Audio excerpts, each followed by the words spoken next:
स्वागत है दोस्तों स्टडी फॉर यूपीएससी में। हम लोग मॉडर्न इंडिया में पार्ट 9 तक पढ़ लिए थे। अभी अब हम लोग बंगाल में ब्रिटिश शक्ति का विस्तार को देखेंगे, ठीक है। और ये आपको मॉडर्न इंडिया का पार्ट नंबर 10 है, ठीक है। तो देखिए, हम लोगों ने इससे पहले के लेक्चर में पढ़ लिया था। अब मतलब बंगाल की उत्पत्ति से रिलेटेड अब हम लोग बंगाल में ब्रिटिश शक्ति का जो विस्तार है वो देखेंगे। तो अलीवर्दी खां की जब मृत्यु हो गई थी तो उसका कोई अपना मतलब कहे तो पुत्र नहीं था, उसकी 3 बेटियां ही थी। अब उससे जो उसके पुत्र पैदा लिए उसमें से सबसे उसको जो मतलब कि पसंद था वो सिराजुद्दौला था। तो इसलिए मृत्यु के बाद बंगाल का नवाब जो है ये बन गया सिराजुद्दौला, ठीक है ना।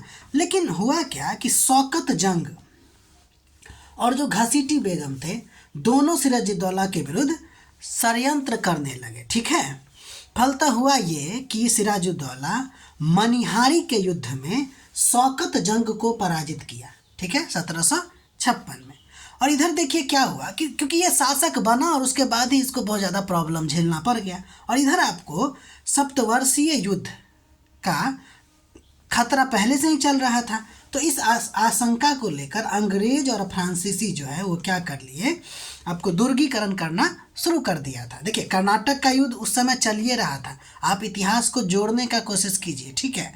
और ये सप्तवर्षीय युद्ध की बात है। जो 3rd कर्नाटक युद्ध था वो सप्तवर्षीय युद्ध के कारण ही हुआ था। तो सप्तवर्षीय युद्ध का पहले से ही आपको क्या कहते हैं उसको आशंका थी। तो अंग्रेज और फ्रांसीसी क्या किया कि दुर्गीकरण अपने अपने जगह को घेरना शुरू कर दिया। अब आप नवाब के रहते हुए बिना कोई आज्ञा लिए हुए उसके क्षेत्र में आप दुर्गीकरण कीजिएगा तो ये तो उसके प्रभुसत्ता को चुनौती है ना। तो फिर क्या किया, नवाब ने मना किया। नवाब को के मना करने के बाद फ्रांसीसी ने तो दुर्गीकरण रोक दिया, लेकिन अंग्रेजी नहीं रोका क्योंकि वो उधर कर्नाटक में बहुत ज़्यादा विजय प्राप्त कर चुका था। तो इसको एक तरह से घमंड आ गई थी। तो सिराजुद्दौला तो शासक है ना, तो फिर उसने क्या किया, युद्ध छेड़ दिया उसके विरुद्ध। और 4 जून 1756 को आपको सिराजुद्दौला ने क्या किया, अंग्रेजों के कासिम बाजार पर अधिकार कर लिया। और यहाँ भी नहीं छोड़ा, उसके बाद आगे बढ़ के वो 20 जून के आसपास फोर्ट विलियम जो कि कोलकाता में है उसको जीत लिया। वहाँ के अंग्रेजी गवर्नर थे आपको ड्रैक, और एक कहते हैं सेनापति मेंचिन था, ठीक है। वो भाग कर आपको क्या हुआ, फुल्टा द्वीप पर पहुँचा, ठीक है। बंगाल की खाड़ी में आपको फुल्टा द्वीप पड़ता है। उससे वहाँ मतलब कि फोर्ट विलियम को जीता और उसको भगाया वहाँ से, ठीक है। तो ये लोग भाग के फुल्टा द्वीप पे शरण लिया, ठीक है। अब शरण लेने के बाद जब ये आपको विजय प्राप्त हो जाता है तो नवाब क्या करता है, मानिक चंद एक नाम आता है, उसको क्या करता है, कोलकाता सौंप देता है। और फिर कोलकाता का नाम वो अलीनगर रख देता है, ठीक। यहाँ तक तो सब चीज़ ठीक समझ गए। मतलब कि जब ये आपको सिराजुद्दौला शासक बना तो इसको बहुत सारा प्रॉब्लम झेलना पड़ गया। क्यों? क्योंकि देखिए, अलीवर्दी खां का कोई पुत्र नहीं था। तो वो क्या हुआ कि उसके जो अदर मतलब प्रतिद्वंदी थे वो आपको इसके विरुद्ध षड्यंत्र करने लगे। और षड्यंत्र करने के लिए कहाँ चले गए, अंग्रेजों के पास चले गए, ठीक है ना। षड्यंत्र करते करते तो अब अंग्रेज को इसको रोकना था। और इधर साथ ही साथ आपको सप्तवर्षीय युद्ध का खतरा भी है, ठीक है ना। ये सब परिस्थितियां हैं उसके समय का। अब सप्तवर्षीय युद्ध का खतरा है तो दोनों एक दूसरे का मतलब कि अपने अपने क्षेत्र का दुर्गीकरण करने लगता। मना करने के बावजूद भी अंग्रेज नहीं रुकता है। इसके वजह से मजबूरन इसको अभियान करना पड़ता है। और फिर पहले कासिम बाजार पे मतलब कि अधिकार करता है और फिर आपको फोर्ट विलियम पे अधिकार करता है, जिसके कारण अंग्रेज को भागना पड़ता है फुल्टा द्वीप पे, ठीक। अब आगे का एक इंसिडेंट सुनिए। इसी दौरान जब ये अपना अभियान चला रहा होता है उसी दौरान एक बहुत बहुचर्चित घटना जिसका नाम है ब्लैक होल या काल कोठरी की घटना भी चर्चा में आती है। एक्चुअली में ये जो फुल्टा द्वीप है ना, वहाँ पर ये घटना हुई थी। हुआ ये कि 20 जून को जब वो जीता तो अंग्रेज सब जो थे फुल्टा द्वीप पर भागे हुए, उसमें सभी अंग्रेज को लगभग 146 व्यक्ति को 18x14 के हॉल में बंद कर दिया। और जब 21 जून को खोला ना, तो कहा जाता है उसमें मात्र 23 व्यक्ति ही जीवित थे, और इसमें से एक व्यक्ति जिसका नाम था हॉलवेल, वो भी जीवित था, और इसने ही इस घटना को क्या किया, उजागर किया। मतलब कि काल कोठरी की घटना जो आपको सिराजुद्दौला से संबंधित है, इस बात को ध्यान रखिएगा। लेकिन देखिए, इतिहास में बहुत सारा चीज़ अगर होती है तो उसका प्रमाण की ज़रूरत पड़ती है। क्या इसकी प्रामाणिकता है ब्लैक होल का, यानी कि ब्लैक होल घटना का या काल कोठरी घटना का, या कि मतलब ये मनगढ़ंत कहानी है? तो देखिए, इसकी प्रामाणिकता पर संदेह किया जाता है, क्योंकि इस घटना का उल्लेख, मान लीजिए इतना बड़ा घटना है और उस समय के जो लेखक सब हैं वो चर्चा ही नहीं करेंगे। उस समय के महान लेखक हुआ करते थे गुलाम हुसैन, और उनके पुस्तक का नाम है आपको सियारुल मुतखरीन, इसमें चर्चा तक नहीं है। यानी कि 146 व्यक्ति दम घुटने से मर, यानी कि 146 में से मात्र 23 व्यक्ति जीवित बचा और बाकी सब दम घुटने से मर गया। ये बहुत ही बड़ी त्रासदी होती, लेकिन फिर भी उस समय के प्रसिद्ध पुस्तक में ये चर्चा नहीं है। इससे आपको क्या आइडिया लगता है? ये संभवतः घटना क्रिएट किया गया होगा, एक्चुअली में हुआ नहीं हुआ होगा। ठीक है, ये कहा नहीं जा सकता है। ठीक, फिर भी ब्लैक होल की घटना को आप ध्यान रखिएगा। अब आप जानते हैं कि मानिक चंद को कलकत्ता सौंप के वो चला गया और नाम भी रख दिया अलीनगर।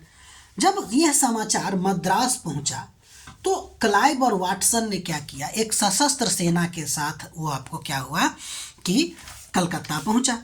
लेकिन मानिक चंद डर गया और फिर घूस देकर वो क्या किया, घूस लेकर कलकत्ता अंग्रेजों को सौंप दिया। अंततः क्या हुआ कि सिराजुद्दौला को मजबूरी में आके अलीनगर की संधि करनी पड़ती है। ठीक है, तो देखिए, अलीनगर की संधि का जो डेट है वो 9 फरवरी 1757 है। इस बात को ध्यान रखिएगा। अलीनगर की संधि में कुछ शर्त है। कुछ शर्त ये थे, जो उसका पुराना अधिकार है वो, क्योंकि जहाँ जहाँ जीत लिया था वहाँ से अधिकार खत्म, तो पुराना अधिकार वापस मिला, सिक्का ढालने की अनुमति मिली, दुर्गीकरण का मनाही किया गया था वो भी आपको हो गया। साथ ही साथ एक इम्पोर्टेंट बात ये है कि अंग्रेजों की ओर से इस बात का वादा किया गया कि जब तक नवाब संधि की अवहेलना नहीं करेंगे तब तक वे शांति के साथ रहेंगे। इस बात में कोई दिक्कत? अब देखिए, अब एक बार ये लोग धक्का खा चुका है, सिराजुद्दौला को अब ये चाहेगा हटाने का, और संधि भी कर चुका है कि हम कुछ नहीं करेंगे। तब ये फिर से षड्यंत्र करेगा, और क्लाइव इसका जन्मदाता है इस षड्यंत्र का।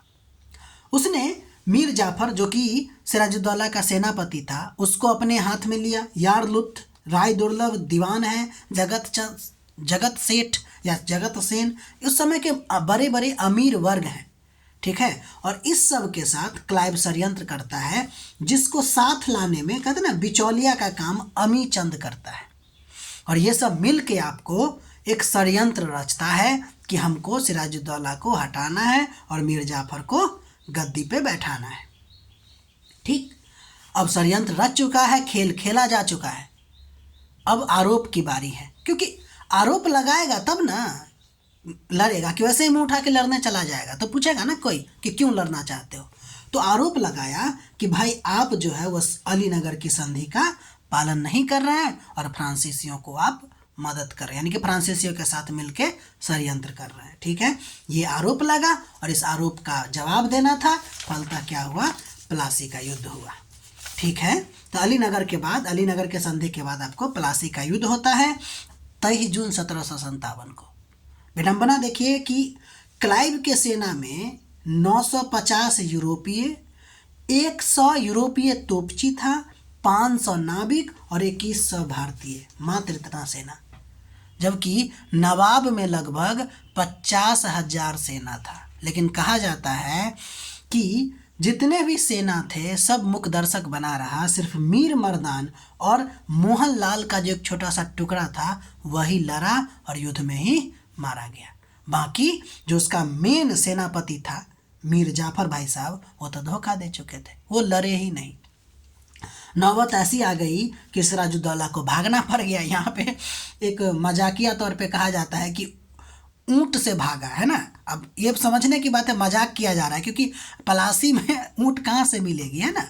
लेकिन कहा जाता है कि भागा, और भागते दौरान मीर जाफर का पुत्र जिसका नाम था मीरन, वो उसका हत्या कर देता है। ठीक है। पलासी का युद्ध एक छद्म युद्ध था, ये बात को ध्यान रखिएगा। यानी कि पहले से सब चीज़, मतलब कि कहते ना, सब चीज़ फिक्स था, बस उसको प्रैक्टिकल करना बाकी था। परिणाम क्या हुआ? मीर जाफर बंगाल का नवाब बना। EIC यानी कि ईस्ट इंडिया कंपनी के अधिकारियों को व्यक्तिगत अधिकार मिला, यानी कि निजी व्यापार करने का अधिकार मिला बिना टैक्स का। ध्यान रखिएगा इस बात को। इसके अलावा कंपनी को बंगाल, बिहार, उड़ीसा से मुक्त व्यापार का निर्विवाद अधिकार तो प्रदान था ही, वो छीन लिया गया था, वो फिर से मिल गया।